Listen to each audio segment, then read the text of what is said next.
Greetings, Alta families. Mr. Coley here, and I wanted to take just a couple of moments and talk to you about our district's reopening plan. Now, all of you have been sent information with all of the details about our district's reopening plan.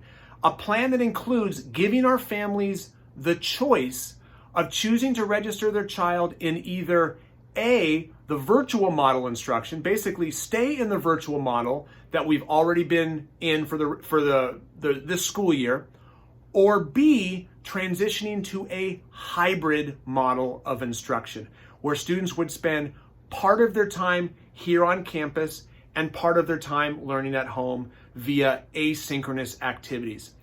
Moms and dads, what I'm asking everybody to do, what I'm imploring you to do, please take time to thoroughly review the information that has been sent to you so that you really have an accurate idea of what each of those models will look like. Once again, the virtual model, you pretty much have an idea of what that will look like because you've been doing it with your child.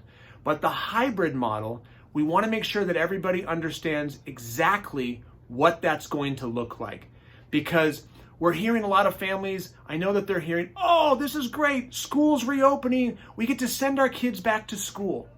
What we want to make sure that everybody understands is that the way things are going to look when we reopen under a hybrid model is not going to look exactly like it looked on March 13th, that last day we were open before schools were forced to close. Things are going to look very different because of the safety protocols that are going to have to be in place. For example, mask requirements. 3rd, 4th, and 5th graders will be required to wear a mask.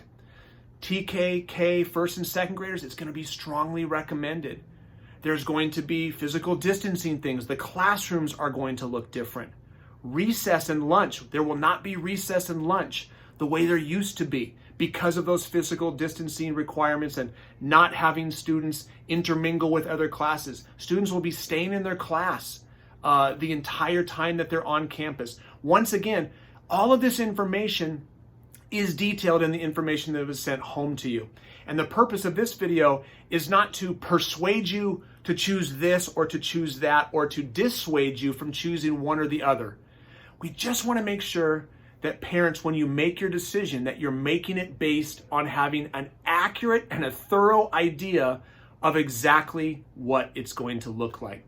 Some of the parents have said, well, who's going to be teaching this and who's going to be teaching that?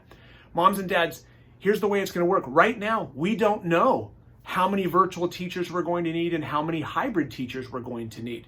Because what's going to happen is, as parents register their children, we will be making our staffing decisions based on the input of the community. We're not going to know how many virtual teachers and hybrid teachers we're going to need until the families register.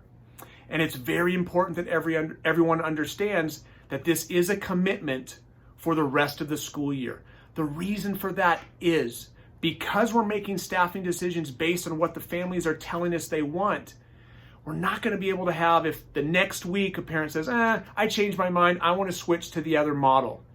We're not going to be able to do that because, as I said, the staffing decisions are based on what the community told us they want. We're not going to be able to move students back and forth, changing our minds simply because the space is not going to be there. So once again, please take the time to review that information so that you can make a decision that's going to be best for you, best for your child, best for your family.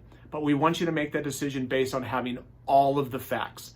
Once again, we understand this isn't ideal, okay? None of this situation, everything we're going through right now, it is not ideal. We recognize that. We're doing the absolute best we can based on the constraints that we're working under right now. So again, please review all of the information. If you have any questions, please feel free to send the office an email or a phone call. Let us know. We'd be happy to answer questions for you. Please check your email for the registration link, and that is closing on October 23rd. But again, before you register, please make sure that you've checked all the information so that you can make an informed decision that's best for your family. Thank you so much for watching, and have a great day.